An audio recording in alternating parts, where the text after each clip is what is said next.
Welcome back to The Last Zebra. I'm your host, Dr. Ezema, and today I have the pleasure of Dr. Avaneesh Jakkoju, colleague of mine, friend from work, and I really appreciate you coming. Welcome to the show. Thank you. Thanks for having me. Absolutely. It's great to be here. This is the first time, so I don't know what I'm doing. So stop me if I'm doing something wrong. Yeah. And welcome. Great. It's welcome. Awesome. Yeah, man. Thank you. Thank you so much. It's a little bit late in the evening, so I appreciate you taking time from your family to come be with us. So we know each other through work. Yep, we both work at Terrebonne General here in South Louisiana, and you're a cardiologist. And that's right. As we get to know each other, I thought this would be a fascinating conversation between you and I to kind of get to know how you got to where you are today. So tell us a little bit about yourself. Yeah, all right. So I grew up in India. I was born and brought up in India. I did my medical school. Mm-hmm. After I graduated, I came to the United States to do my residency training. And I always wanted, I wish I could say I always wanted to be a cardiologist. I wish I could say, ever since I was a kid, this is all I wanted to do. But to be honest, when I was in my high school, I didn't know what I wanted to do. That's fair. But cardiology is something that definitely was fascinating, and it really, piqued my interest. So, but I thought, I feel like everybody who's going to the United States, they're very happy with the training. It's the best. So I'll just go do it. So I thought it would be I just walk in, get in, do my residency. But oh boy. So it was a difficult road. Yeah. There were some challenges that I had to face along the way. But I'm here now. Nice. Also, and we're definitely happy to have you here. Which part of India are you from? So I'm from South India, okay. South central part of India. I'm from a state called Telangana. Mm-hmm. I went to medical school in Hyderabad. That's one of the largest cities in not only in my state, one of the largest cities in India. Mm. So that's where I was from. I grew up 90 miles north of Hyderabad. That's where I grew up most of my childhood. And So when you're from India, it's very different when you're from one state. You drive 6 hours and you're in a different state, and it's entirely different. It's everything. Almost moving different everything. It's a different language, different food, different customs, different cultures. When we were a kid, there was a saying. It's a strength in diversity, unity in diversity. So that's India. So. Yeah, I'm from South India. I think a lot of, because India is a post-colonized state, essentially. That's right. So I think a lot of, coming from Nigeria myself, I can say the same thing. So a lot of our states in Nigeria is exactly the same thing. So many different cultures, tribes, really, that were kind of artificially created by the state of India or the state of Nigeria was artificially created. That's right. And so a lot of our cultures kind of just accepted this general, we are Nigerians, but really we're very, very, a lot of us are so very different depending on where we are, where we're born, where we grew up, cultures, food, a lot of things are just so diverse that you wouldn't even know, if you didn't know, you wouldn't know that we're all in the same country. So I imagine it's the same thing. And India is a huge country. It's a huge country. It's a huge country, a lot of population. And I think it's the second most populous country. And I think with the way the birth rates are, I think it's going to surpass China in the near future. Wow. So it's going to be the most populous country. And in area, it's about 1/3 the size of United States. So it's a very dense country. Wow. So a lot of people... And the space doesn't really, there might not be enough space. Is that no, right? Wow. The population is growing. Obviously, the space doesn't grow, but but so there is so that's why it's very close knit communities. Everybody is living so close to each other. Families are very close knit. So it's different.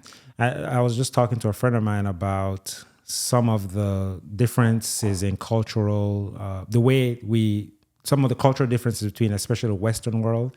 And this particular friend of mine was talking about her friend who's Indian. And one of the biggest things that she was highlighting when comparing to the Western culture was how the generations of the family live together. Yeah, that's right. Yeah, so the point she was making was that her parents are staying with her. Yeah. And that's just normal. That's just the way it is. Yeah, that's right. Whereas, I mean, we know how it is here. It's very rare, I would say, that you find that sort of setup. Yeah.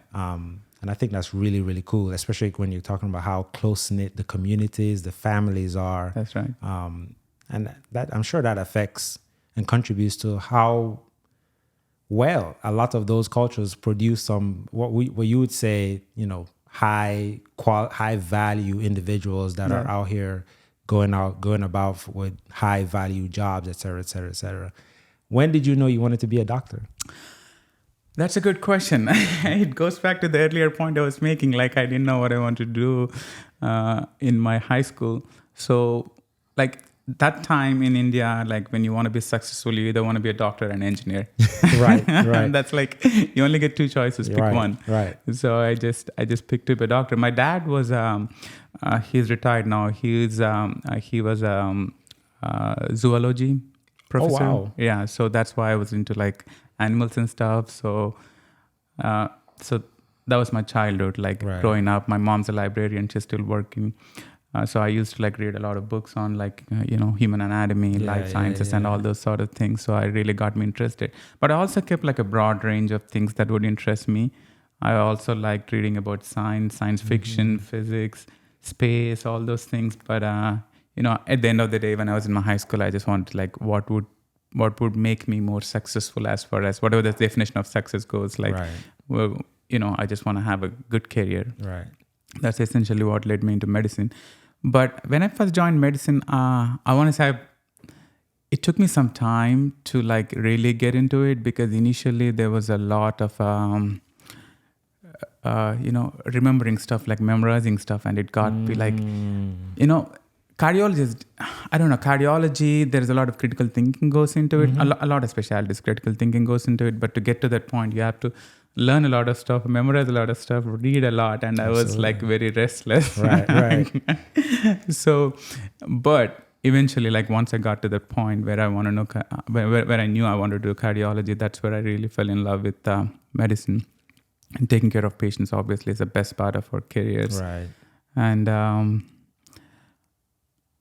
lost my train of thought. No, you're mentioning how your love for cardiology came after the fact, really, through that exposure, and how I'm curious to ask then, like, do you think there's a connection between that?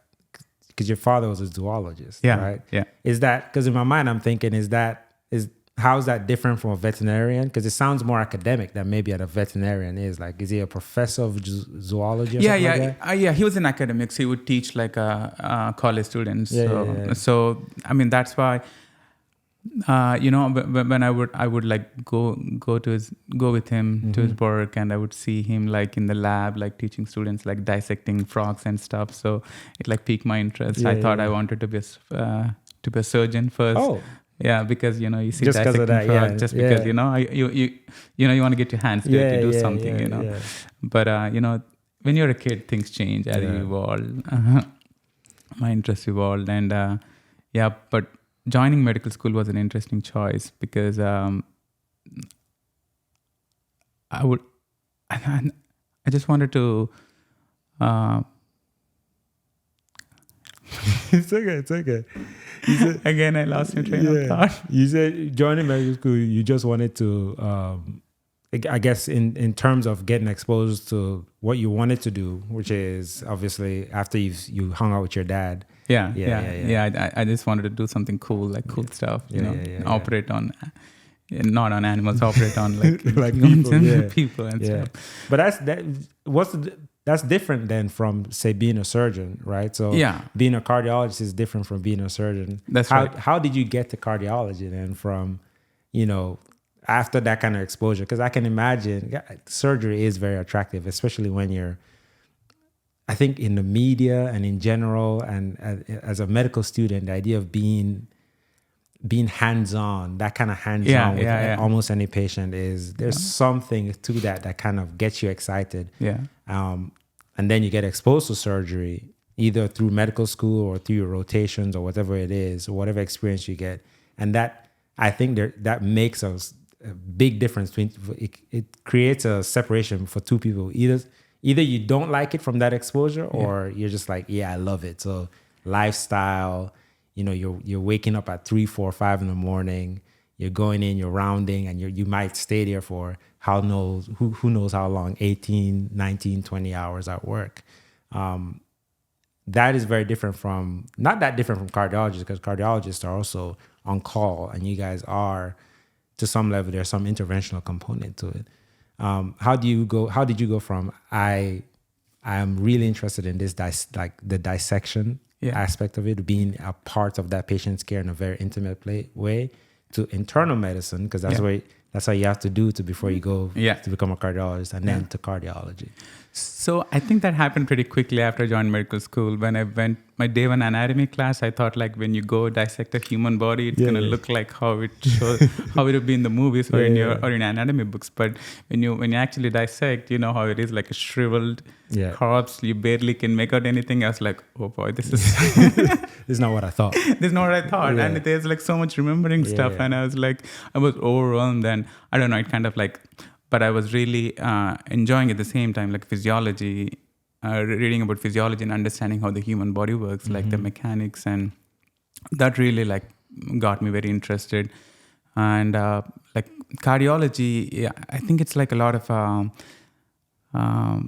critical. I don't know. I don't want to say like critical thinking, because everything takes critical thinking. But it's kind of like a good balance between where you're procedural, but also at the same time, you're doing a lot of like a treating, and you're doing like a clinic visits, taking care of patients in the hospital.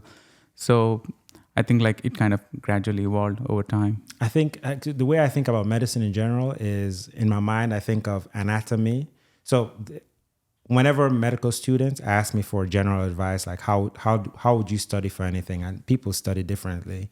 But my practice has been to, one, have a good grasp of the anatomy, then go to the physiology. If you have a good grasp of anatomy and physiology, the pathology starts to make a lot more sense. That's right. And in that context, I think cardiology is one of those fields where the physiology is very sound. Like we have a good understanding of one of the anatomy and the physiology of the heart, essentially, and the cardiovascular system. Yeah.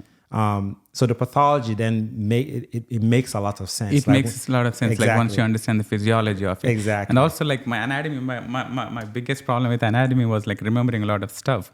But if you're a cardiologist, all I need is this much. That's it. All I need to know is what's the anatomy of the heart, the 4 chambers. That's awesome. Did you do any sub fellowships? Actually, no, but I'm going into interventional fellowship next year. Okay. So I took a break after my general cardiology. And right now I could say I'm an interventional echocardiographer. So I did a lot of echocardiography, like during TAVRs and mitral clips, and interventional echocardiography and general cardiology. And I'll be training to be an interventional cardiologist next year. That's another 2 years, is it not? No, interventional is 1 year. Okay. You can do an additional year to either specialize in peripheral vascular disease or structural heart disease. There is so much going in cardiology. It's so even underneath interventional is peripheral vascular or structural, or are those two different things? So the bread and butter interventional cardiology is mainly the coronary sense stuff, and you learn some peripheral. You learn enough peripheral, but there is always like more specialized stuff going on these days, especially at our organization with my colleagues doing a lot of below the knee stuff and lasers and new generation atherectomy devices and all. So there is a lot of peripheral vascular disease training going on these days. So that takes an additional 1 year if you want to be really good at it. But just with the 1 year of interventional cardiology, you have enough peripheral vascular disease exposure for like most of the stuff that you can do. Was there anything else in internal medicine that you were interested in? That's a good question. I don't know if I didn't become a cardiologist, I probably would have just stayed with internal medicine. Really? I don't know. Maybe like pulmonology was interesting to me too, because it's like very close, very similar to cardiology. There's a lot of physiology that you need to learn. I would say pulmonology, but cardiology was the main thing that really got me interested in internal medicine. Wow. Well, so it sounds like you were interested in cardiology even before you became internal that's medicine. Right. That's wow, right. Wow, Even wow. Before. I don't know if I do know. I don't think I was pulmonology for me, pulmonary critical care for me came in internal medicine. Yeah. And that was by a process of elimination. Like I knew what I didn't want to do. Mm-hmm. And so much of it was because internal medicine is so broad. I mean, rheumatology, endocrinology, obviously cardiology, pulmonary. There's just so many different fields in internal medicine. And I knew I kind of knew I didn't want to just kind of be a internist, your standard internist or hospitalist, or even outpatient, just solo outpatient medicine. What really attracted me to medicine, just like you, was, I wanted to be a proceduralist in some way. Yeah, yeah. But I understood that I knew that the lifestyle of, primary procedurists, the surgeons that were, even OB-GYN or obstetric gynecologists, it's not for everyone, and it certainly wasn't for me. Yeah. So I did a process of elimination, and I really, really loved the ICU. I really enjoyed my rotations, the time I spent in the ICU, and I tried to be proactive about where I saw myself in, decades from now. I also understood that the ICU can be very has a lot of burden that comes with it. Yeah. So I wanted something that kind of balanced that out. And of course, a lot of times pulmonary gets attached to critical care. So that's how I got to it. It was a process of elimination. And I find that now as an attending, I am much more passionate about pulmonary than I was as a fellow even. And I think that has been one of the biggest surprises for me, because I really went into pulmonary critical care to be an intensivist. Yeah. And of course, working now, I'm just like, man, I really like pulmonary. Yeah. Now that I'm talking to you, so cardiology comes easily to me. I don't know why. I cannot explain why. Maybe that's the reason. Now that I'm talking to you, I kind of like it's dawning on me why I chose this particular path. Whether it's cardiology or even to some extent pulmonology, it kind of came naturally to me. I don't know why. I cannot explain. But to this day, if you ask me to tell me how many types of leukemia there are, I cannot. Forget about it. You could sit down here and try to teach me for 1 hour, and then after at the end of the 1 hour, I wouldn't be able to tell you the difference between ALL and CLL. Right. So, yeah, I don't know. For some reason, I get some things. I guess cardiology was one of them. So it really got me interested. But I'm really, really glad that I chose this path, because I feel very content with what I do. Yeah. Not only the patient, treating the patient aspect of it, but also where cardiology is headed. It's very exciting times to be a cardiologist. I know. I spoke to your colleague, Dr. Finn. Yeah. And the way he talks about, essentially the direction cardiology, going to that topic, the direction of cardiology seems to be, it sounds like a lot of things are happening right now. And I feel, now that I think about it, there's so many sub-specialties within cardiology that I was not aware of, right? Yeah. So I'm talking about as recently as residency and even fellowship. So the idea of when you're separating peripheral vascular from just coronary, the idea of structural heart. Of course, I knew about structural heart, but that being a subspecialty and even being that specialized was something so fascinating to me. Yeah. And then the future of these the therapies that are coming out for the heart. I think that's amazing. I think that might be a big difference between pulmonary and cardiology, because cardiology is so sound in terms of anatomy and physiology. You can have, and there's a lot of mechanics in cardiology that I don't think we get that in. There aren't a lot of mechanics in the lung. The main mechanics are the diaphragm and a few, like the pressure volume relationships. Exactly. But it's not something you can go in, and there aren't many things you can go in and fix the way it is for cardiology. And I think that is really, really cool. I'm excited to see what you guys start doing as cardiologists too. Maybe I should have tried cardiology when I was when I thought about cardiology. I should have thought You about should. cardio. You would make a great cardiologist if you want to go back to I don't training. know. I see how hard you guys work, man. I mean, you guys are working very, very, very, very hard. Where'd you do your residency? So I did my internal medicine residency at LSU in Lafayette. Oh, Yeah. really? Yeah. Oh, I didn't know that. Yeah. That's awesome. Not too far from here. Yeah. So after that, I did my fellowship at New Orleans.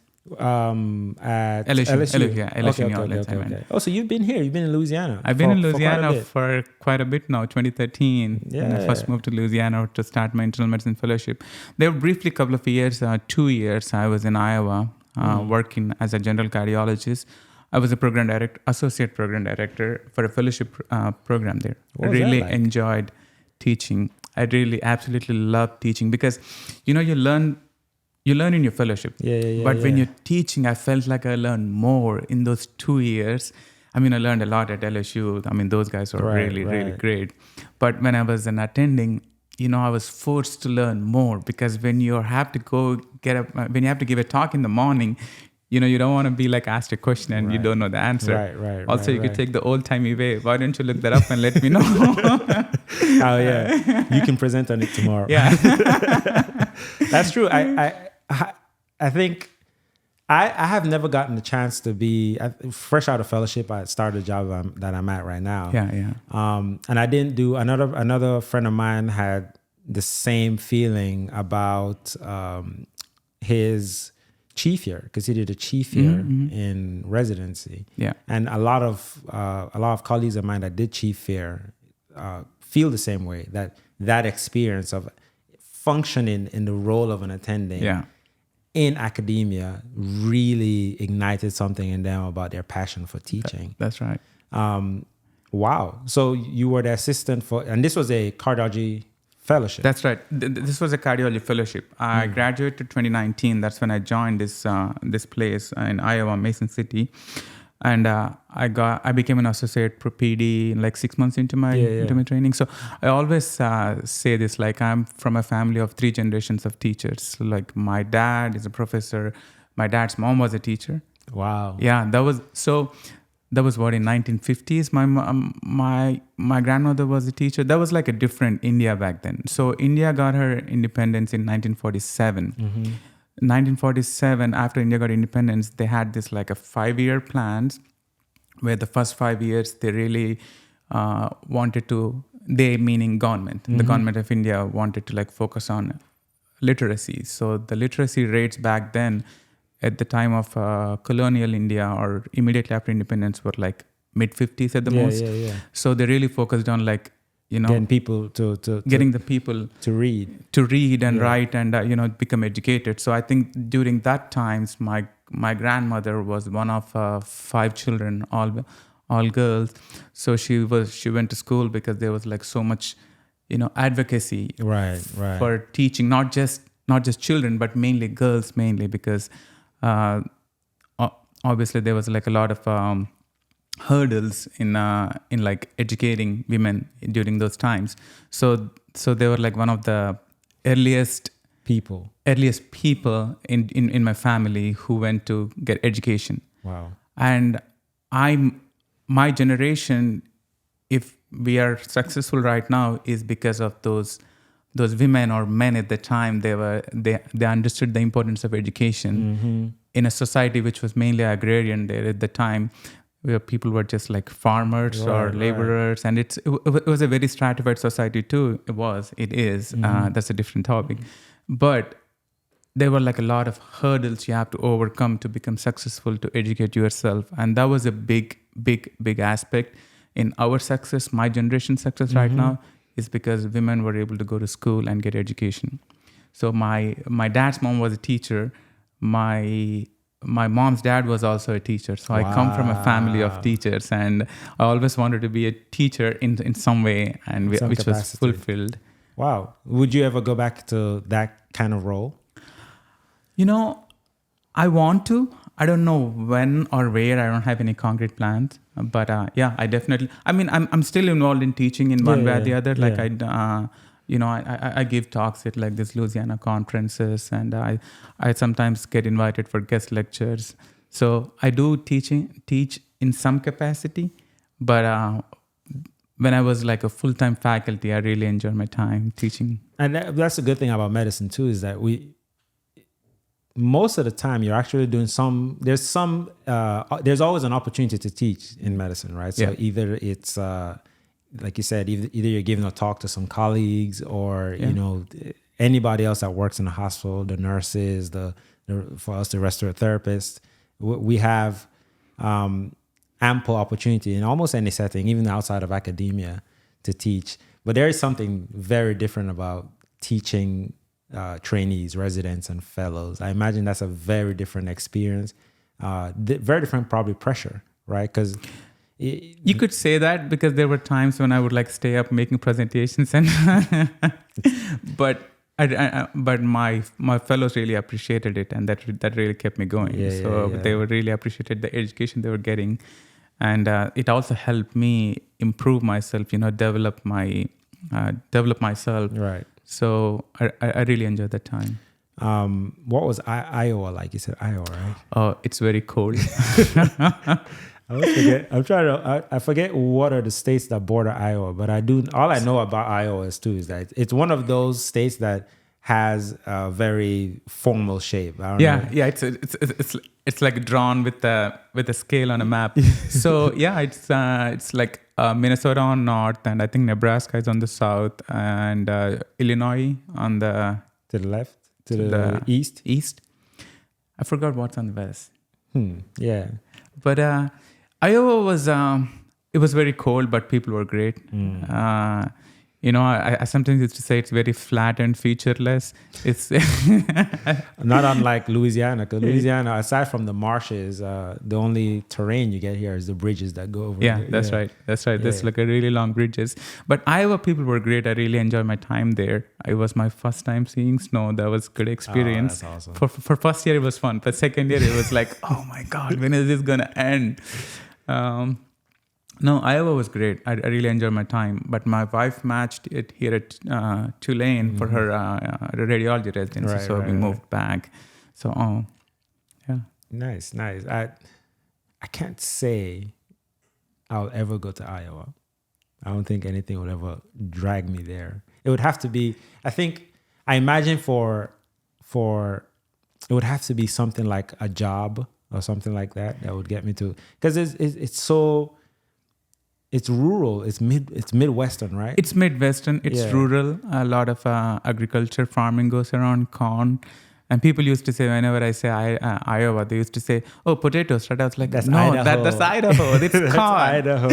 Well, I didn't even know Iowa was associated with corn. Yeah, Iowa. There's a lot of corn and soy. Oh, I didn't know that. Yeah. So when you're driving, you either see like miles and miles of cornfields, or just miles and miles of white snow. Wow. I did not know that. I'm going to have to add that to my database of trivia. So then after that, you came back because your wife, who I didn't know up until the other day. I know, right? Like my wife was like, when we were first talking about our job, initially in the beginning, you came up and she was your resident in the beginning, and she really enjoyed working with you. Yeah, until the other day, I had no idea, obviously, until you showed me, and I was like, oh my goodness, that's crazy. Small world. Small world. And that's why like our actions, they really matter, right? Like the kind of reputation we have, it really carries forward. Like, that's why I'm really glad you're doing this podcast, because there's so much noise in our world. Yeah. It's really important that the positive voices like you are amplified and heard. So thanks for doing that. Of course. Thank you. It's an honor. It's something I always wanted to do. And the whole point was to hear the humanity behind the titles that we all have, the people that so many people that you interact with in the hospital have really, really interesting stories how they got to where they were. I know you're a new father, right? Yes. Oh, that's, wow. What has that been like? Life changed. Man, no matter whatever anybody tells you that having children is going to change your life, nothing prepares you for when you actually have a kid of your own. Right. Like, funny you mentioned this, because after my wife got pregnant, like during like one day we were just sitting and chatting, and I said like I reminded her of this line from the movie Interstellar, One of my favorite movies. Oh, great movie. Oh, so good. So in that, Matthew McConaughey says that his wife told him that now we are here just to be memories for our children. So I told my wife, and she's like, "Oh, that's too heavy. That's too heavy." But when we actually had our kid, it was like I was freaking out. My wife had to get a C-section, so I was with my wife. So when they first got him out, I was like I don't know. I wouldn't say shock. I wasn't paying attention to him. I don't know if I was paying enough attention to him, but I was like holding my wife's hand, and she's like freaking out because it's a surgery. She was still cut open, and I wasn't paying attention to the kid, and I'm like freaking out, like how the surgery is gonna go, how things are gonna go. And Dr. Grace was her OB. She's great. She's awesome, Amy Grace. So she held the baby up. I was like, "Dad, come on, take the picture quick. You have to be quick with your phone. Now you have a baby." And then I was like, "Wait, is she talking to me? What do I do? Where is my phone? Do I even have my phone on me?" But then they took me to the baby, and they cleaned him, they weighed him, and they gave him, and they brought him back. And my wife, like when she first held him, she was like, "Oh, Avaneesh is perfect."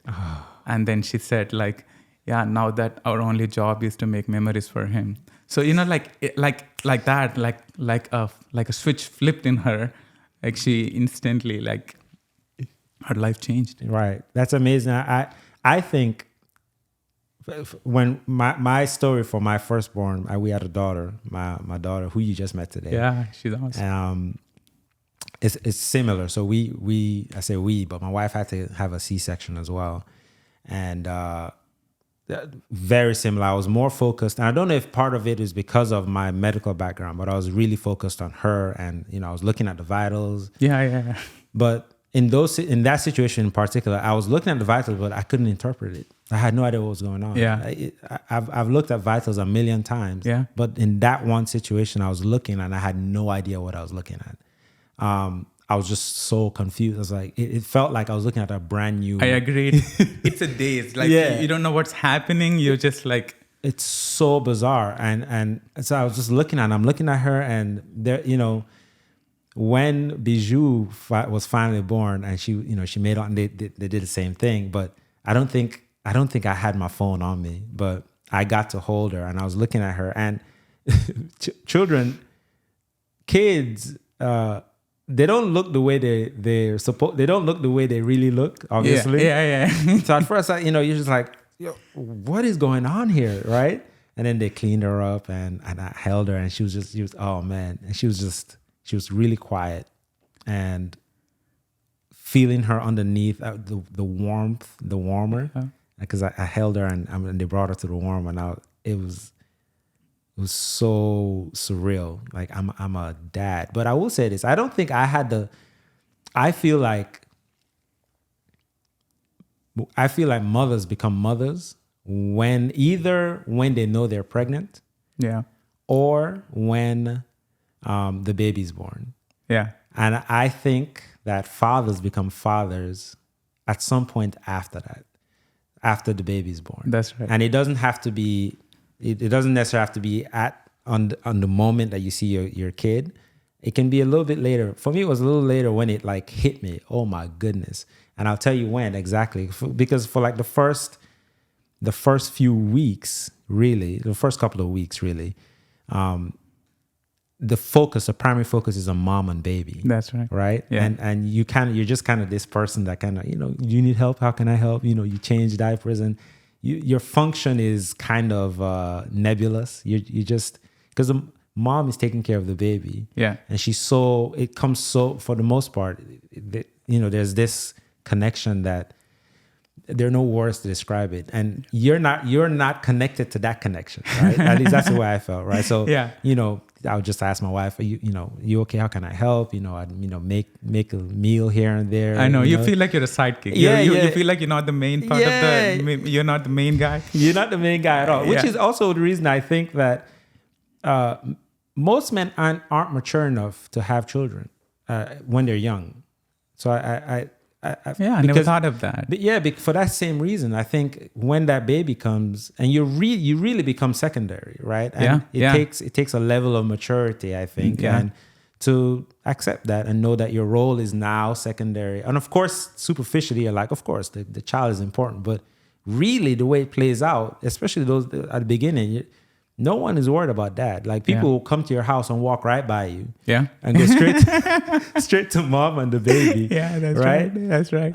Even my own mom's like, she's more worried about her grandson. Exactly. Than No one cares about you anymore. Yeah, It's the baby's prime, and kind of highlighting that quote, like you said, now we're here to be memories, to make memories for our our kids. children. Yeah, I'm going to have to watch that movie again. I really, really love that. But I think for me, the moment I became a dad was it was probably about 10 days after. The moment it clicked for me was, I think for whatever reason, it was just me and Bijou in the house. My wife had just left. Yeah. She went to the store or something. And I was holding her. It was quiet. So I was holding her. I think I was watching a football game. And my eyes caught her eye. Like we were just looking at each other. Yeah.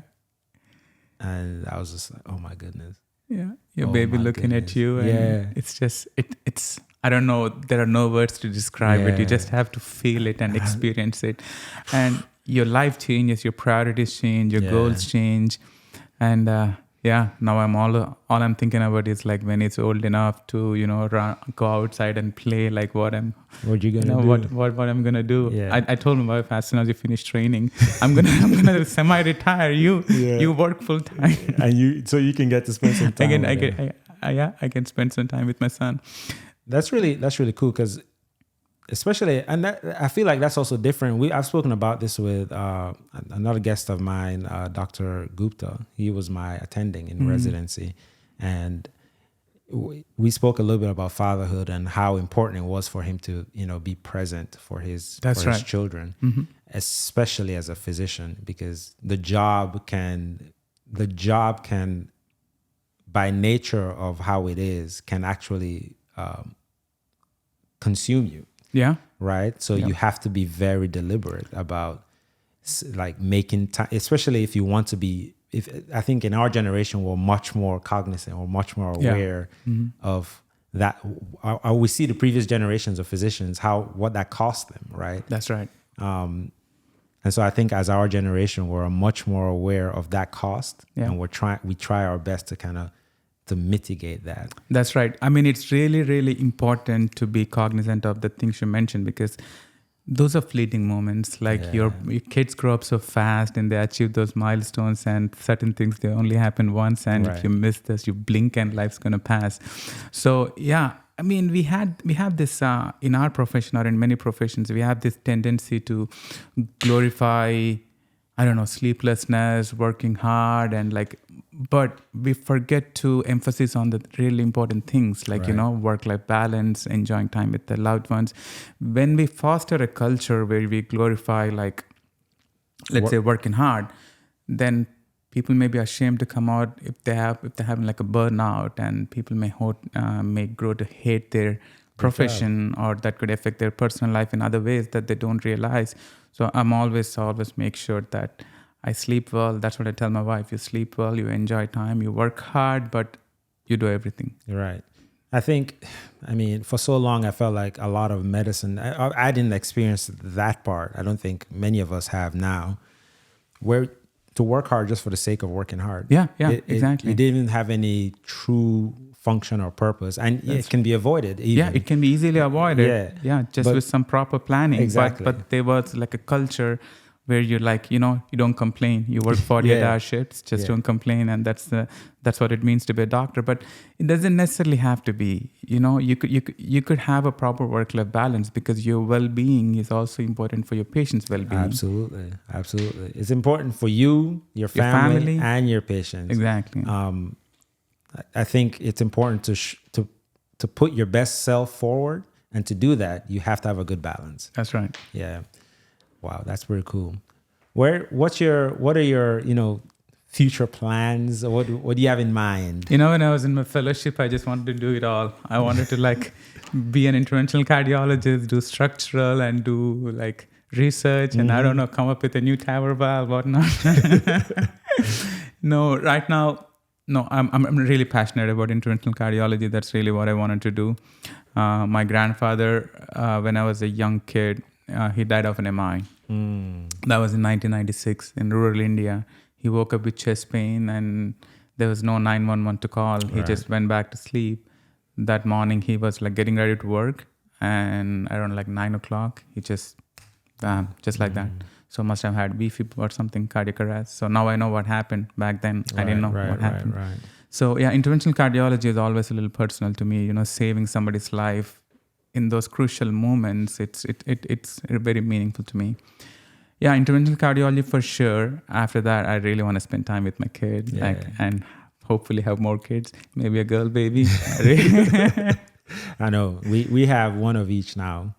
Girls are awesome. Daughters are really. I think another thing is daughters really. You think you are a man until you have a daughter. I know, right? It's just I cannot imagine like the kind of worry you carry having a daughter. It's just like goodness. Your heart that beats outside of their body. That's exactly what it is. Just another.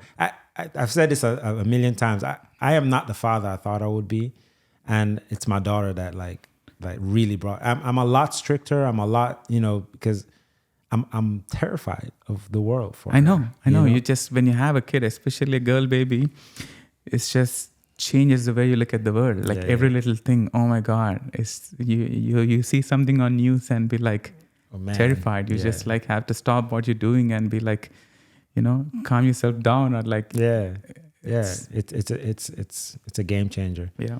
What do you like to do outside of work? What's your fun thing? Now, well, I mean, of course, now my fun thing is just taking care of my baby.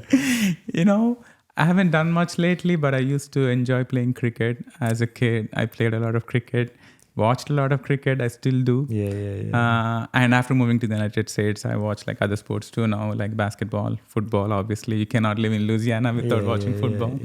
I watch I haven't played much cricket. In Iowa, we had a little group where we used to, like a league, if you can call it that. We would just play cricket. But, we were talking about like forming a little league of ourselves in a home to play cricket. Yeah. The people that play here. Oh, really? Yeah. My friend, who's actually going to be the next guest, he likes rugby and cricket. And so I'm pretty sure he knows people that play cricket. Maybe, I hope you get to meet him after this. But there are people here that play cricket, and I grew up in Jamaica, so the West Indies. So man. West Indies team in 80s was invincible. Yeah. So when India won our first World Cup, it was against West Indies. And that was an upset victory because India were underdogs at the time. And West Indies team was like the best, like as good as it's gonna get. And that was that was something. That was in 1983, the year I was born. And last month, there was World Cup. World Cup happens once every 4 years. So if you don't get World Cup, you have to wait 4 years. Yep. So India was undefeated until the finals and they lost. And that's like my childhood trauma all coming back because India, they do that. They play well in the group stages, and once they come to playoffs, something happens. So they haven't won since 1983? No, actually, they won in 2012. Okay. That was I really enjoyed that. That day I was in Houston when I watched the game. That was really great. But this time I thought, you know what? This year we went undefeated, and the kind of like victories they had, they were all like blowout victories. They would win by 200 runs, or they would win by 10 wickets. So I thought this would be the year, but who did they lose to? Australia.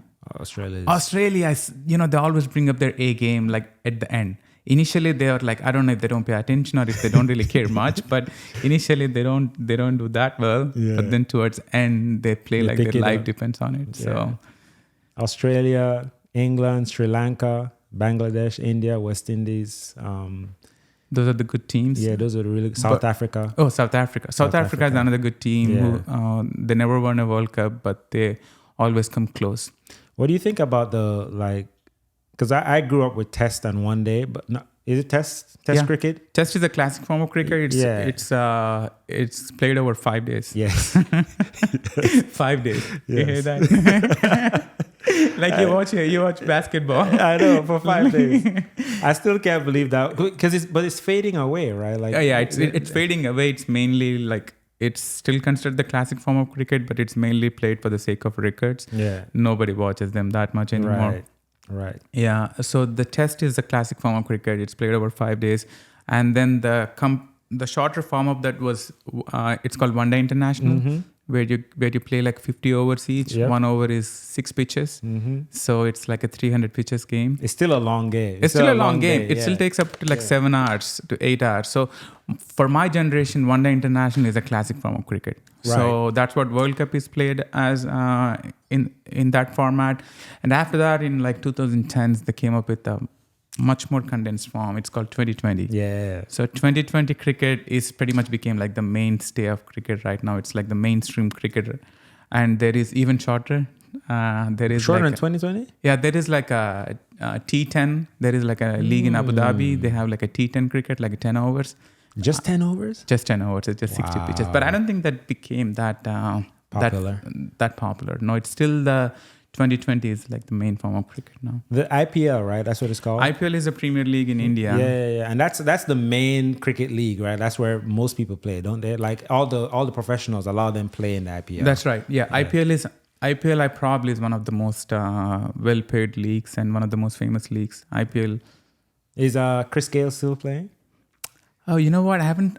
It's been a while. It's been a while. I haven't followed IPL that much because it's when you're here, it's hard to follow IPL. So I mainly watch like in India cricket team. Mainly follow them. So they're playing South Africa now. They're supposed to play a game today. Yeah. It was cancelled due to rain. But yeah, I used to love cricket. Like I said, I grew up in Jamaica, and man, when it was cricket season, that's all you'd watch on TV. That's all you'd play. Everybody goes out on the field. Yeah, you get the chance to. Did you play any back. cricket? Yeah. Oh, yeah. nice. So we should totally play. That's what I'm saying. Like I think I feel pretty confident that there are people that play here in New Orleans. I'm sure because they're we just have to find them. Yeah, you just have to find them. That'd be so much fun. Yeah, cricket is so much fun too, right? Do you have a position in the field that you prefer? So bowler, batsman. I used to bowl in my back in the days. I used to do like a medium pace. That's a form of bowling. It's not too fast, but it's a fast bowling. Yeah, medium pace was my style of bowling, and I used to bat a little bit too. I was in the middle order batting. So like in the top 2 or 3 positions, you have like the top order batsman, and then you have the middle order. They're kind of like all rounders. They bowl a little bit, they bat a little bit. So that was me. That's awesome. Now with your son, obviously, how you're going to have to expose him to cricket. How do you plan on doing that? I don't know. So this comes up a lot. So everyone asks me if you're going to get him in cricket. So I want him to play everything and see what he likes and whatever he wants to. But if I were to pick a sport for him, I would probably pick baseball for him. It's the closest thing to cricket. Yeah, it's the closest thing to cricket. Not too many injuries. Of course, pitchers get a lot of injuries, but not like football. Oh man, concussions and I'm 100% toe, against knuckles, heels, or heel. Oh my god, concussions. Yeah. I like for my kids, I'm thinking really all the sports that get you into, like, give you really good scholarships. so tennis, but they're expensive. Yeah. Tennis and golf is so expensive to get into. Yeah. But definitely soccer. I saw your Facebook post. Like you look like you're very into soccer. Oh yeah, I love it. Like English Premier League is what you follow. My team is Liverpool. You see, I have my scarf right there. Oh yeah. My team is Liverpool. My daughter's middle name is Alisson, which is the goalkeeper for Liverpool. The Brazilian. God. You're really into soccer. I know. I love it. I started watching soccer after. I watch World Cups. Like everybody watches that. But Major League Soccer after Miami drafted Messi. Oh, that's when I started watching. That's a big. Soccer. I still can't believe he came here, but definitely I think. That was a very smart move. Very smart move. Very, very smart move, because people like me who almost never watch soccer are like, I bought a subscription to watch Messi play, and I wasn't disappointed too. Like the first 4 games he played, they were like, wow. Like not only scoring, like scoring at the crucial moment, like where they win the game. It's like somebody wrote a movie or... Yeah, it was because his first game. He scored the game winner. He scored the game winner. That's what I'm saying. It's just... I remember like it... Everything I love about, and I love Messi. Messi is he's I would say arguably, but I think most people accept that he's the best to ever play the game I would say too. of football. Yeah. I mean, watching that game, I was just like, oh my God, of course he scores At the last minute with a free kick, which is one of his, he's almost automatic from a free kick. I mean, he's unbelievable, man. Sometimes I watch my kids play in the backyard and I watch them kicking, like we have some footballs back there. I watch them kicking it and I dream. I dream of watching my kid kick a football in a stadium full of people. Man, sometimes it's the parents' dreams that motivate children. You know. I know. My wife was watching this documentary on David Beckham, like how his father's love for, I don't know if it's Liverpool. Is it Liverpool or Manchester United? Manchester United. Like how his father's love for Manchester United is what motivated him to like work hard and play. So you never know, your kid might be next Messi. For Liverpool. Can you imagine if my son or my daughter, because Liverpool has men and women, that would be amazing. Yeah, that would be really, really cool. So you've been in South Louisiana now since you said 2013, except those 2 years I was in Iowa. It's almost 10 years now. Yeah, and it became part of Cajun culture. Well, what has that been like? Adjusting to here, because you came here from India, correct? So yeah, from India, but I didn't come straight to Louisiana because it took me a few years to get into residency. I was moving I was in Houston for a few days, Atlanta for a few days, but nowhere I could truly call home, nowhere I actually settled down. Yeah. Go for rotation, you're there for a few months, you move on. Mm-hmm. But Louisiana was my first home away from home. Yeah. And it's similar in many ways. I know, I say the same thing. Yeah. It's just the food is really spicy, very flavorful. It just fits right in. I always think, especially South Louisiana, New Orleans and the surrounding areas, so much of what is here reminds me of home. Of course, like the people generally look different, obviously. Yeah. But the culture, the vibe, you know. Yeah. For better or for worse, like simple things. I was making a joke with a friend of mine about how, like, when I'm driving around, the potholes aren't well taken care of. Most people are upset about that, but to me, it reminds me of home. Exactly. Yeah. I'm driving. I'm like, you know what? Yeah, I'll take this. This is fine. This is fine. That's awesome. In my wife's mind, she made it home, but I'm always like, I don't know, like longing for home in some ways. I just want to have some presence in India as well. I don't know how that's going to look like, how that's going to be. As doctors, like, I don't know if regular people think that much about death, but as doctors, we see people dying every day as part of our day-to-day jobs. So I cannot help myself but thinking, like, where would I want to be when I'm closer to, to that time. Yeah, when closer to the time. We all have regrets, but I don't want to, like, not having losing connection to India as a regret on my deathbed. So I don't know how that's going to look like. For me, I think about that, especially in context, going back to our children, because I don't want to, and I feel it in myself now, like so much of I'm Nigerian, I'm an Igbo, that's my tribe. Mm-hmm. So much of that I know is, like, as the years go by, slowly slipping away from me. Yeah. But I want my children to not have that experience. Yeah. I want them to have that experience as well. I want them to, it sounds, I don't know if it sounds egotistical, but I want them to know where their dad's from. Yeah, absolutely. Yeah. And by extension, who they are too, because so much of who I am is dictated by my parents, and so much of that is because of my culture. So many things that kind of is ingrained in you, like even things you don't think about. Your so much of your person is from that experience, from your culture. Where you grow up, and that's right. And you don't think about that often, but so much of that, your ability to overcome, or sometimes in some challenges, I think about who I come from, and that gives me some strength, right? Yeah.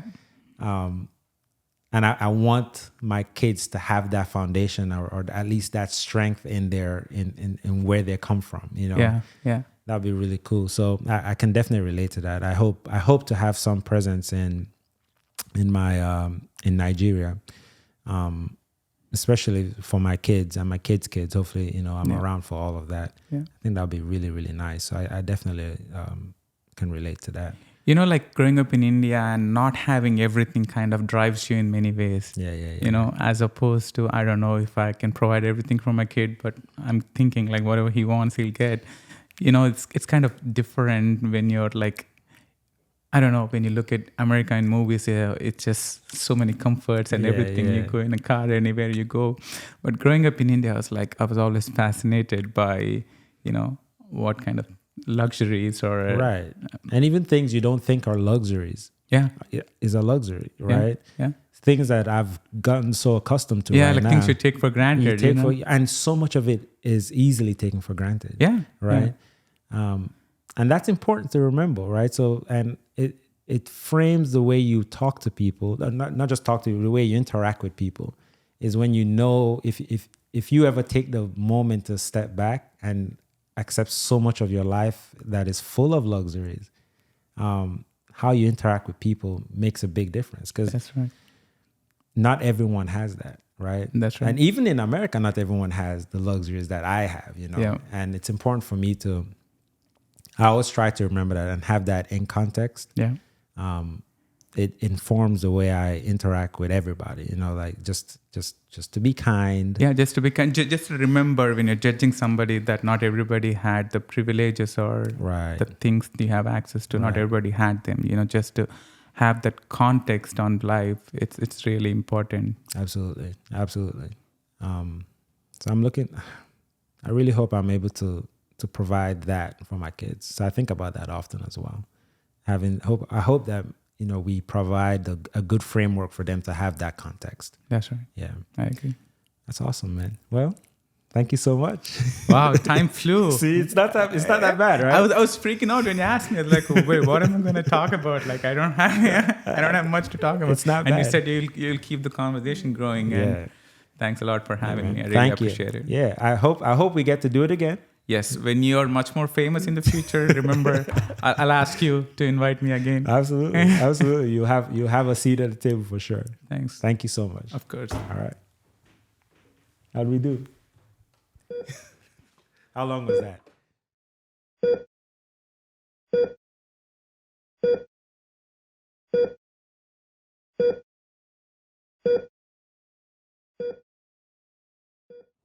Hey guys, thank you for watching this episode of The Last Zebra. We have new episodes available on Monday mornings on all of your podcast platforms, and new episodes are also available on YouTube on Tuesday mornings. Please like, comment, subscribe, and engage with our listeners, and I'm looking forward to seeing you guys at the next episode.